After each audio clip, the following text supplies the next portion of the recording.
Good afternoon, and welcome to the Impact on this Thursday. So excited to have you guys join today. We are continuing Finance February Finance, whichever way you'd like to say it. But we're continuing to have this conversation around finances, business finances specifically. But of course, you can add this information to your everyday lives so that it can benefit you. We do have a guest speaker today who will be coming on shortly. However, myself, Aaliyah Johnson Roberts, and Dr. Obiama Martin are here as usual. We show up every first and third Thursday at 2 p.m. So we are excited about today to continue this conversation. And I wanted to start off with really transparency, because we said that we were going to have real conversations with real people and offering real resources. And I think it's timely because we talk about education, we talk about childcare, and we're talking about finances. And sometimes we don't connect things that happen to us or with us or in our programs in a general basis and associate them with finances. So I'll be sharing this for the first time with Dr. Obiama Martin and you guys as well. And let us know if you can relate and we can have this conversation. But I kind of want to go over this before Mr. Steve comes on. But so yesterday, I actually was not at the center the majority of the day. I was coming in, staff knew I was coming in late, and came in, had a short meeting, and then I was told that the Commonwealth was here. So I'm like, okay, the state is here. So she says, how are you today? And I said, well, it depends. It depends. How may I help you? Because we typically only see you one time per year. But she proceeded to tell us about a complaint. So with the Department of Human Services, if there is a complaint, then they are required to come out and investigate it. No problem. Come in my office. So we're having the conversation, and she's sharing the complaint, and it is around discriminatory child discharge. So as if we discharge a family, they weren't happy about it, and it was discriminatory. So I'm like, no, we haven't had any discharges. So luckily, we have a system. We have systems in place. It shows when children are enrolled. It shows when they're discharged. So we walked to my enrollment specialist so that we could, so that she could share the information and take a look in the system. So she followed me. There was no prepping or anything of that nature. So, she asked her about any discharges, because we actually meet about it weekly. So we talk about any new children, any discharges. We have a report.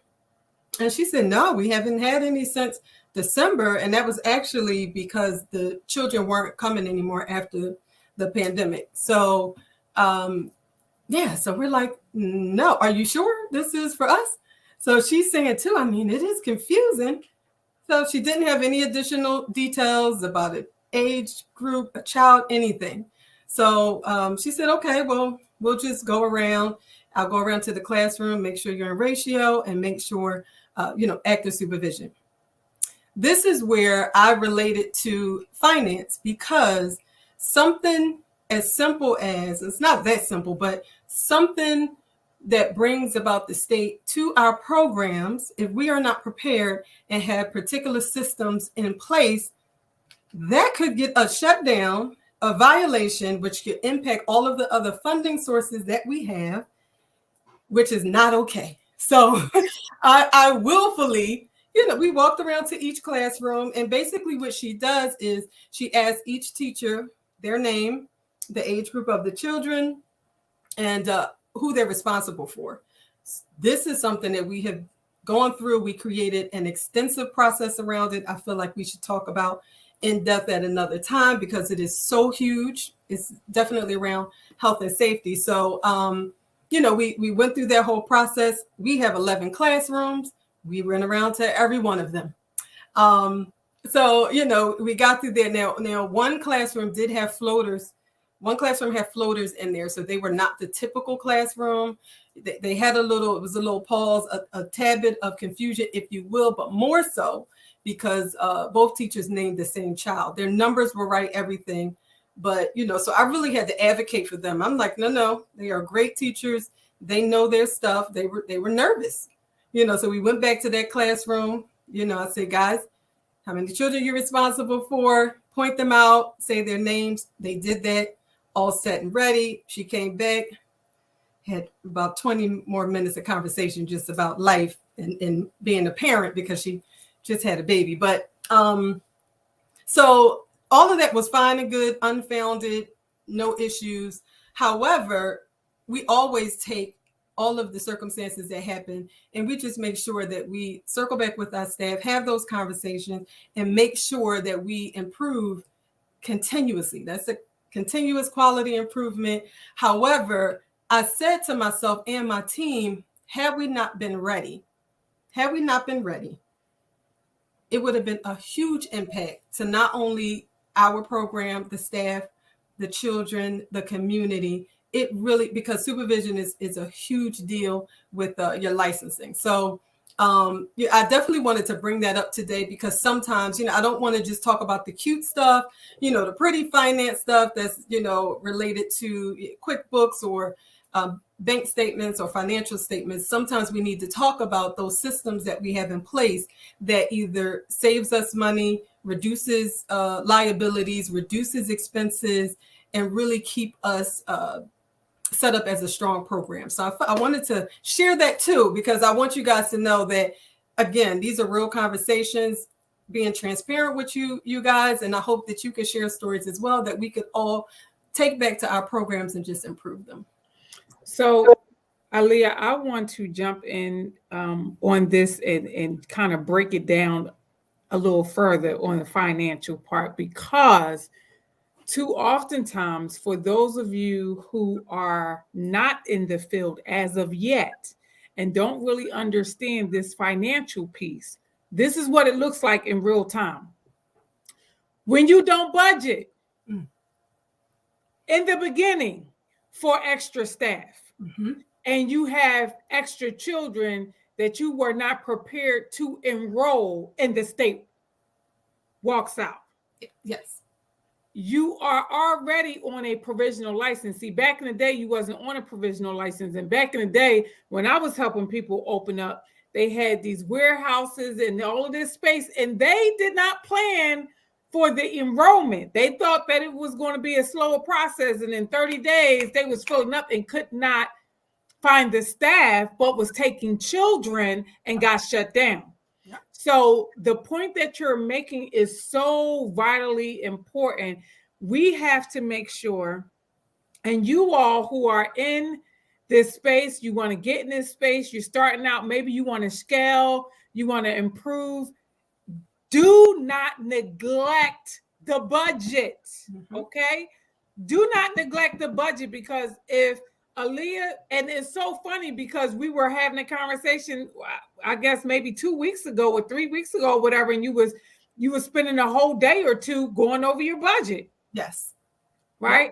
Yep. And so, like, your budget will make and break the quality of your program. And so much to your point, the state can walk in at any time, announced or unannounced.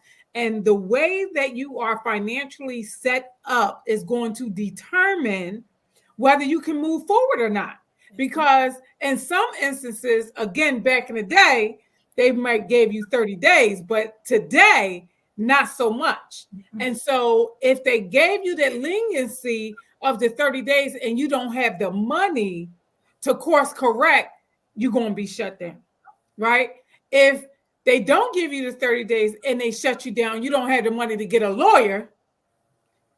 Like, however we spend this, it comes down to the money. And a lot of times people want to cut corners. Lee, I tell you this all the time.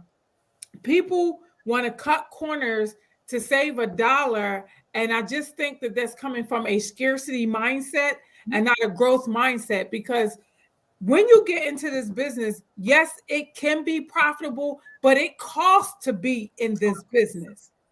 It is expensive to be in this business. I think it's more liability than any other thing, because at any given time you can be shut down. And that's the cost. Mm-hmm.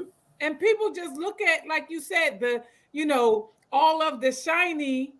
No, you better get with this budget. You better make sure that you better make sure you got payroll sitting like 3 to 6 months. Absolutely. Right? People don't want to talk about that part. When we talk about this money, no, your payroll need to be sitting 3 to 6 months, because you don't know when something is going to get delayed. You don't know when something is going to get help. Come on. And because you're dealing with all these different funding streams, and they don't pay all the time like they say that they're going to pay. And if you waiting for that next contract check to drop and it don't, and you still got to pay these staff and still got to pay rent, come on, y'all. We got to do better. Yep. We got to do better, because and talk about this part. If you have not set up a business credit account, you can't even get a line of credit to hold you. Right. Especially in this field, especially in our industry, which is why we have to be financially savvy and we have to be knowledgeable. And it's about, right, understanding and knowing the regulations, finances, and systems, having them set up like they're all related. They are all related. And when you mentioned earlier about staffing, so I don't want to say we always have, but especially we all know the staffing is difficult right now. We typically have a full-time floater, because we never know, if not more than one, because we don't know when someone is out sick, especially we just got over COVID. You just have no idea what's going to take place. So we always have additional staff ready to be trained, being a mentor, being in a classroom where there is a mentor, and prepared to be in classrooms and to support, and not just a body, but trained and ready to go and to continue on the high quality programming, because we don't know. And that has to be added into the budget. It has to, into the staffing.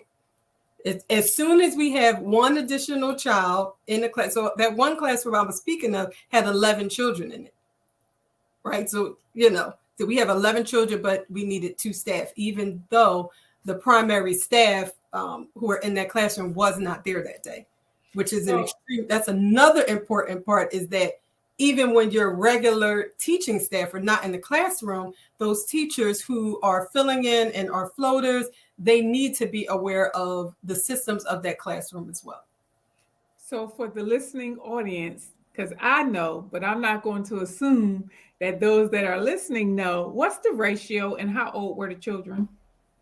They were preschool children. So they were 3 to 5. And what's the ratio? 1 to 10. 1 to 10. And I say that because there may be some people who are watching from a different state, and the ratio is different. Absolutely. And the ratio is different. And so you definitely want to make sure that you are not just kind of winging it, status quo. You have to plan for expansion, and it's going to cost you. And it's going to cost you. These are the things that I know when you started out, people didn't tell you. You had to learn this, because you didn't know how important that budget was starting out. You didn't know. Nope. And you didn't know what you didn't know. Yeah. And regardless of how many classes we've taken, this is real field, hands-on. Yes. Let me invest in a floater. Otherwise, I'm going to be stuck in the classroom. Me, the CEO, going to be stuck in the classroom. Exactly. There you go. That's it. We have to be prepared. We have to. And I personally, I don't have time to shuffle around and get all right. The state walks in, that's that. Your program is going to be reflective in that moment of how you typically work.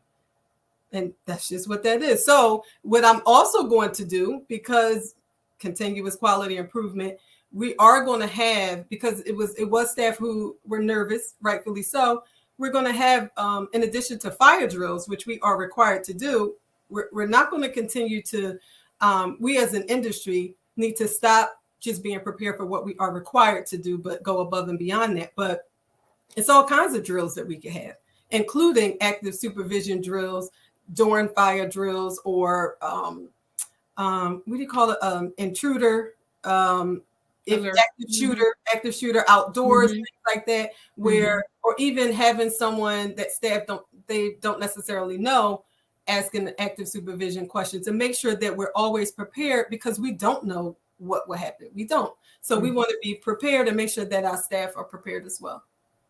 So, I thought that was really timely to share with you guys. So I wanted to share my current experience. And I did give Mr. Steve a time to join us, and he honored that time and is here. So I don't want to keep him waiting too long. I'm going to bring in Mr. Steve Goldflam. Hello. Wow. Hello. Hello. Can you hear me? Yes. We can hear you well. Thank you. Thank you, Aaliyah. No problem. Nice to meet you, Dr. Martin. Nice to meet you as well.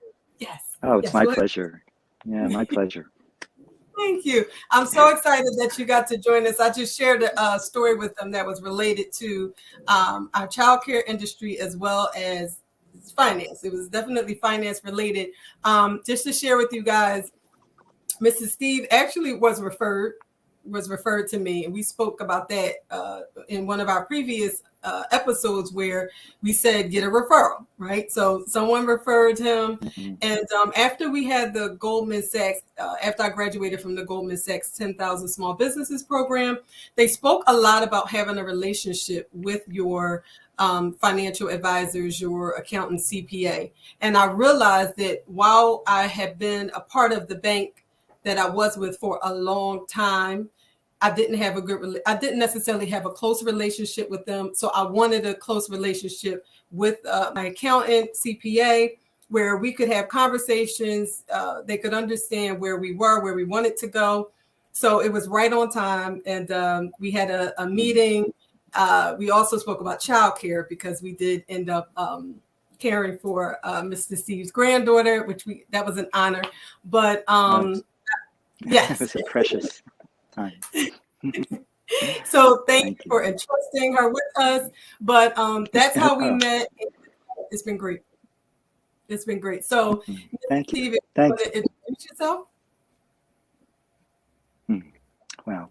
So I lost that last question there or whatever, but I'm here. I'm in Philadelphia, and I'm here to just go kind of take your questions. You gave me some ideas to share about finances, really accounting. So my disclaimer is I'm not a lawyer. I'm not a financial advisor. So it's here as like a tax professional, kind of providing some insights into Profit First. I'm technically not even a Profit First professional. I've just used it in combination with three key books that really help business owners just grow, be profitable, and then be sustainable. And Profit First is from Mike Michalowicz, and he has a whole series of books that I'd recommend to every business owner. He just keeps like one step ahead of the time. So as an accountant, there's this training that you have, and then Profit First comes along and wants to reverse it. So some people call it like a shift. What we had to do over the last couple of years in terms of COVID or challenges in the daycare industry or any business,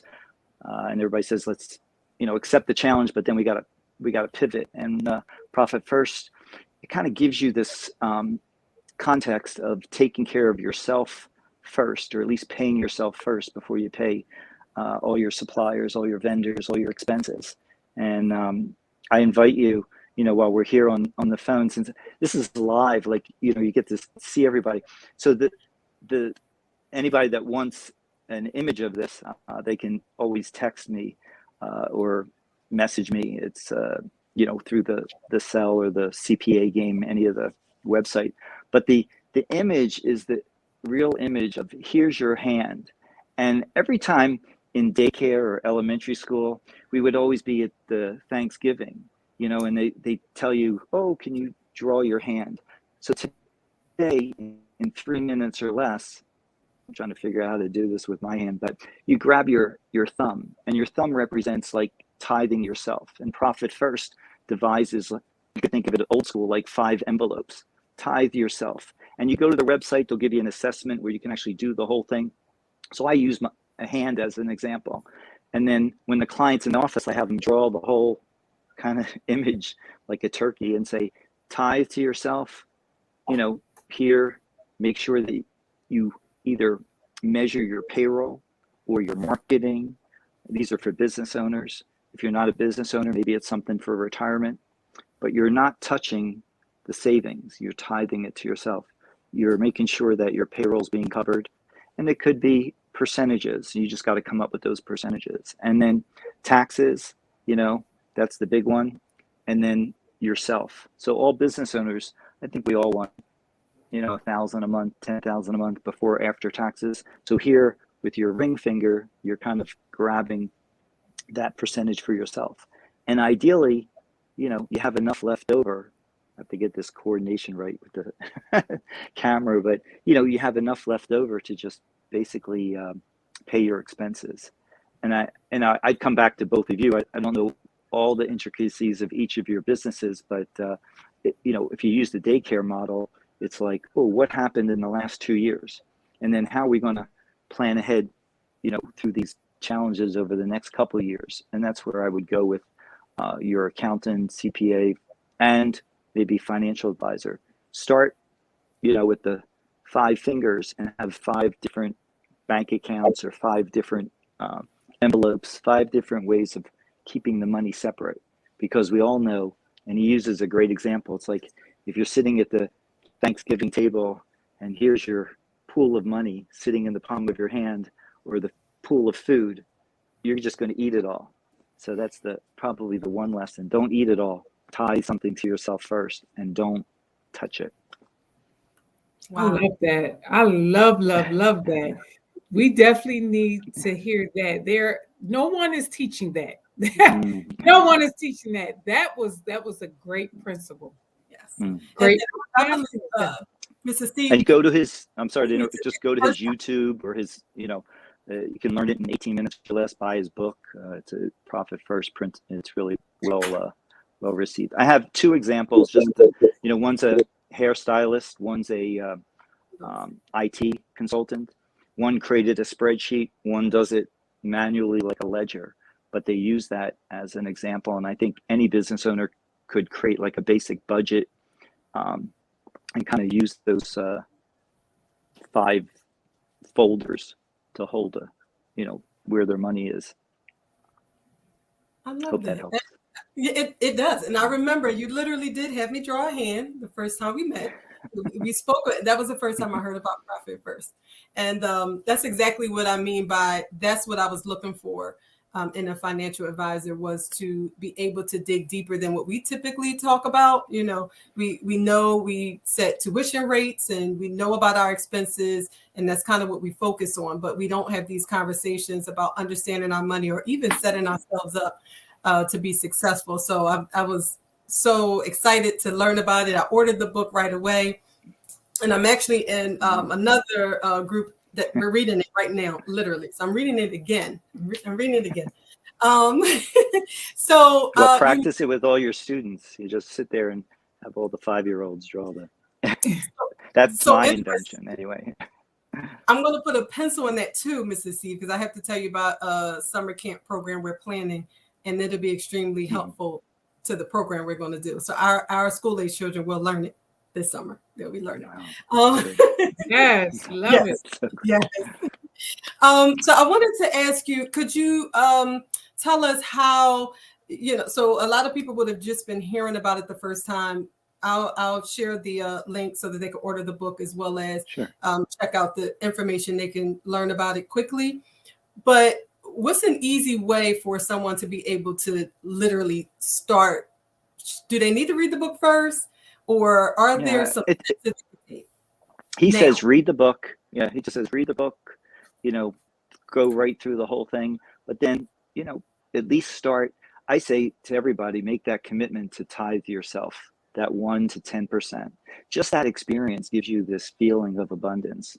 And most of us, as business owners, myself included, there's moments when you feel like, oh, where's the next dollar coming from? Where's the next, we could say grant? Where's the next, monthly fee coming, where's the next pool of money coming from? So it just gives you an experience. Like if you just make that commitment today and just say, all right, the next time I get paid, and at least once a week, or we recommend twice a month, shift 1% up to maybe 10% into savings, and you can't touch it, no matter how good that clothing sale is, or the good deal is. That money stays separate from the rest of your business expenses. Got you.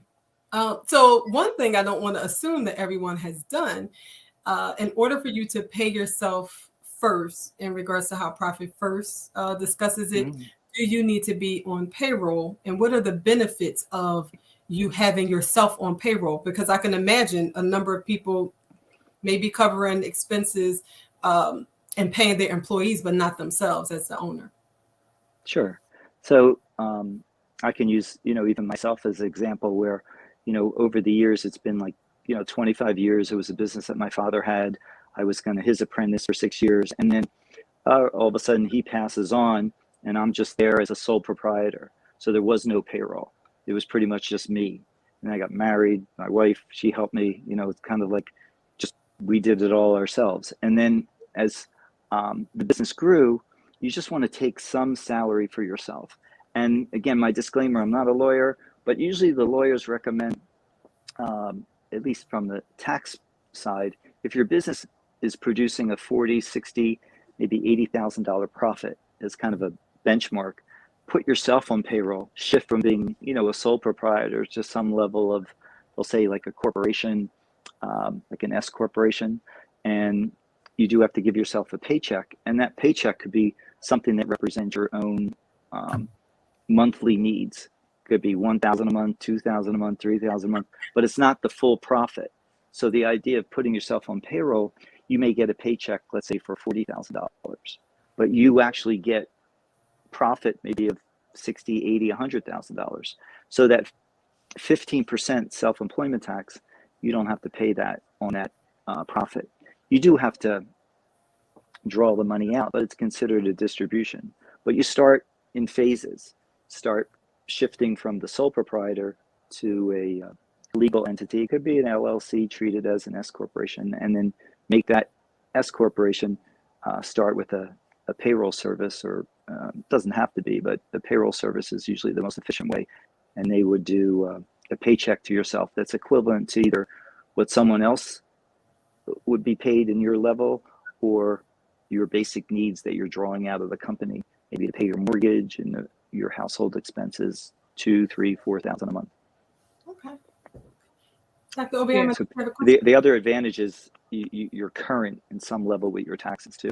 So most of us as sole proprietors are kind of, oh, I'm not paying these estimated payments.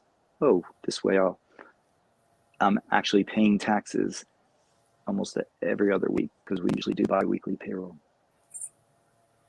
Yeah, no, I just was going to say that I love that strategy. It's something that I adopted last year, Steve. And for the savings part of it, because I am not, in full transparency, great with saving. I'm great with spending, but not with saving. So what I did was I used the payroll company to also save by investing in IRA. Yeah. So then it's an automatic, withdrawal. And they was doing a special last year where if you invested in an IRA, you didn't have to pay the initial $1,500 or whatever it is to usually open it up, that you could open it up without that. So I took advantage of that. So that's just another great benefit for those that want to get started, but really not sure, because the IRA, I'm not going to touch that money. If I see that money in my savings account, I'm going to be tempted, because that muscle is not strong. But in the IRA, I don't see it. Right. It's gone. So it's really gone. Yeah. And that's definitely something we in our industry, again, typically don't, save for, whether it's retirement or not. We just don't save for later and invest that money. We've been offering simple IRA for years, and it took some time to get staff to start enrolling in it. And I do understand it from a standpoint of We need to talk about worthy wages and adequate wages. And some may feel like they, don't have the additional funds to invest it. But I also believe it's mindset. We do have to get to a point where, and you mentioned it earlier, Mrs. Steve, in regards to an abundance mindset and not one of lack. So, that's another thing we need to work on. But we will, because profit first. We're going to pay ourselves first. And we're so used to taking care of others, right? We're like, for so many years, especially, I talk about mom, and we'll have her on. But, it was, how can we put this money back and improve the program for our children and families, which is great. But we do need to take care of ourselves as well. So thank you for that. I do know that you have some childcare programs that you work with, or owners Sure. that you work with. Are you able to tell us maybe some deductions or some things related to our industry that we may not know that we could use as deductions, or even have the ability to increase our profits somehow? Wow. So that's like one of those loaded questions. There's a lot there. So I would start with the first thing that came to mind when you shared it would be, where we're talking now is like working with that. You could be internal bookkeeper, accountant, and come up with some type. I know Aaliyah and I talked about many times where it's like a tally sheet. So the bottom line is the top line, okay, and the top line is maximizing income. So how are we going to maximize it? And there's really only three ways. It's just, in the daycare business, there's only so much time that you're open. There's only so many students that are at capacity. So if you're just in that one daycare business or one building, all you can really do is increase the number of students and try to get to the maximum. But the goal always is the marketing effort or the branding effort to bring in the best. That is not my forte, but that's just my experience of saying, whatever you're doing, and Aaliyah, you talked to me about it a few times. It's just the idea of, in the last 2 years, we've had this roller coaster ride where in the the daycare business, all the parents are home, and not everybody, but they're home, and then where's the student? Where's the children? They're home with them. They're not coming to daycare. Or now they want to bring them back, but there's no staffing. So regardless of what's going on, you are in control of the marketing efforts to bring in that finite maximum students, and even have maybe a waiting list, but that all of the kind of like the ducks are in order. So as a tax person or tax professional, I like to make sure your taxes are current.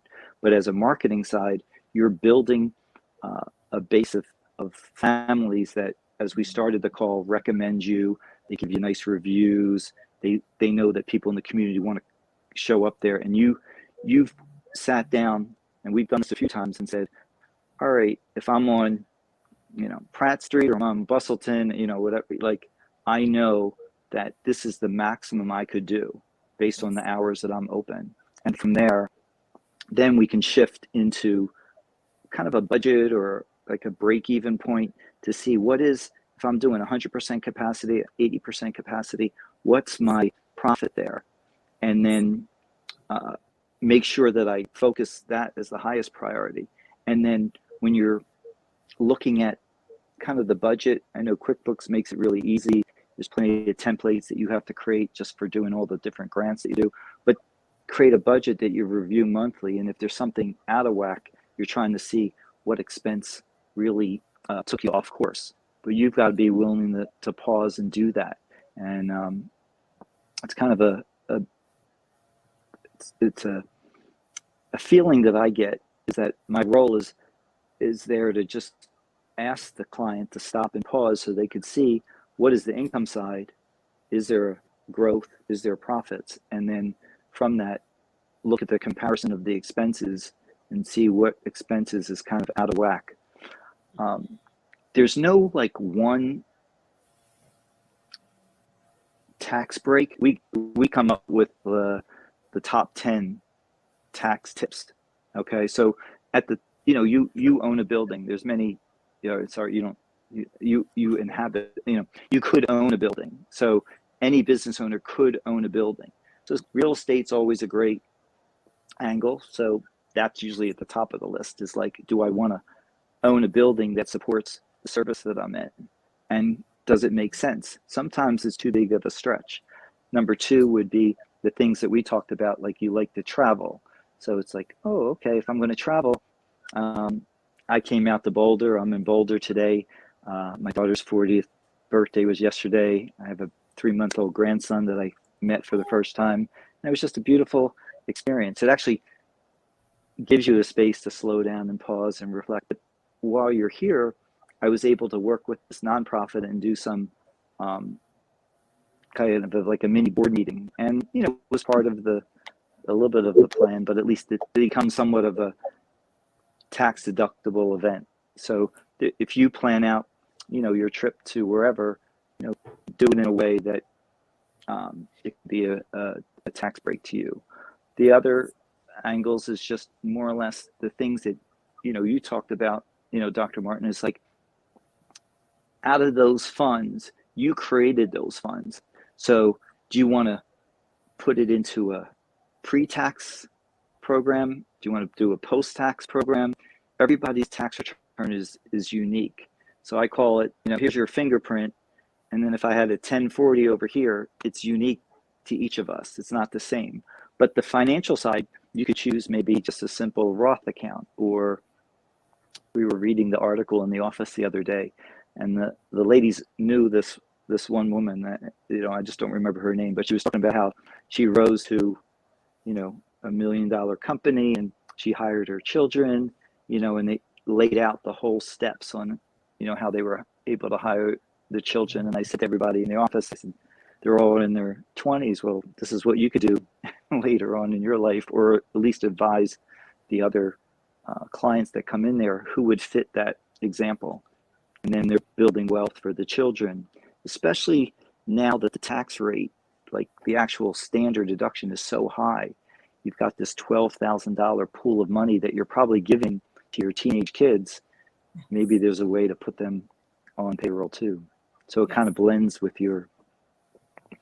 So those are a couple ideas that could help. And we just go through a 10-point checklist and see if they apply.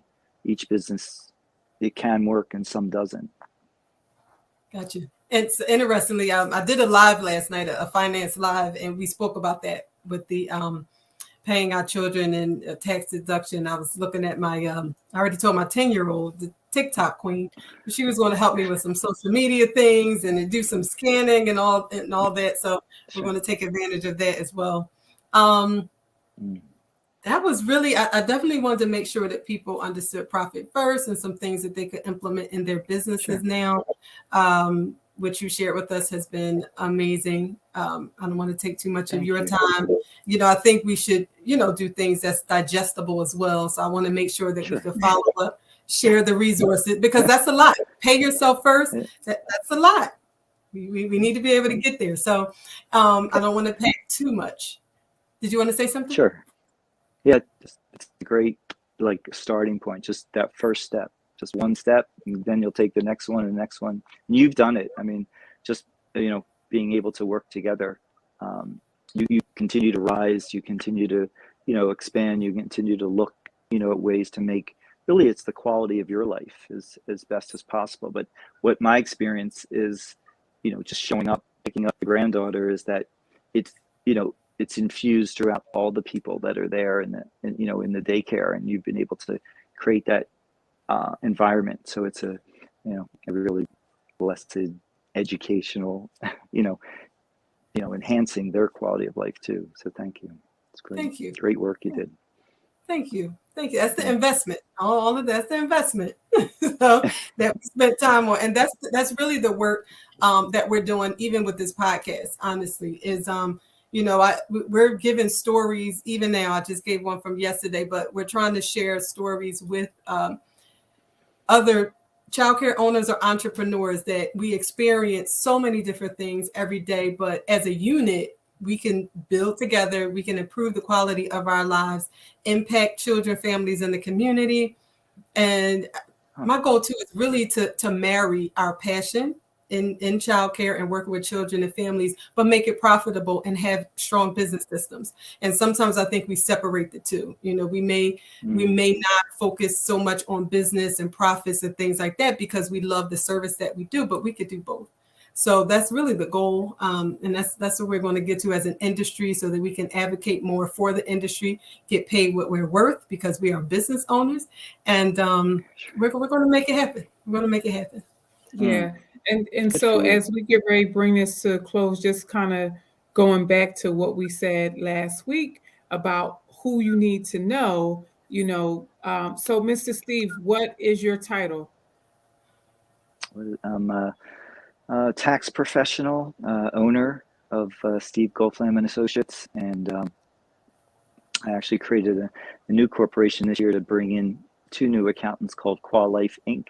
So it's our way of enhancing the quality of life for all while we do that kind of fingerprint tax return, the one of a kind that belongs to each of you or whoever shows up in the office there.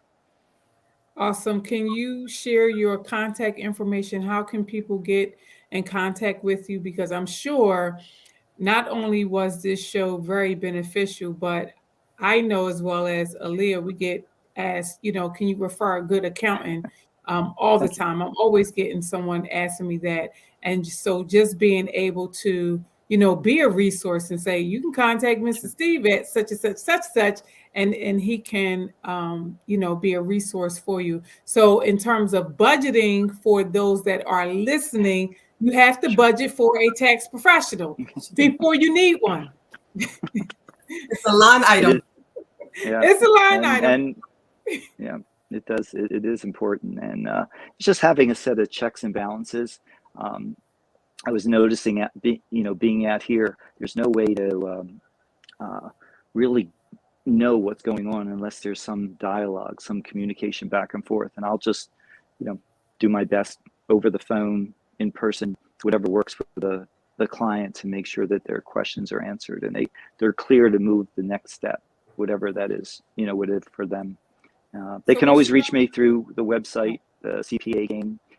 It's just like CPA GAME, and the phone number 215-695-0108. They can always find it on Google or the website www.cpa.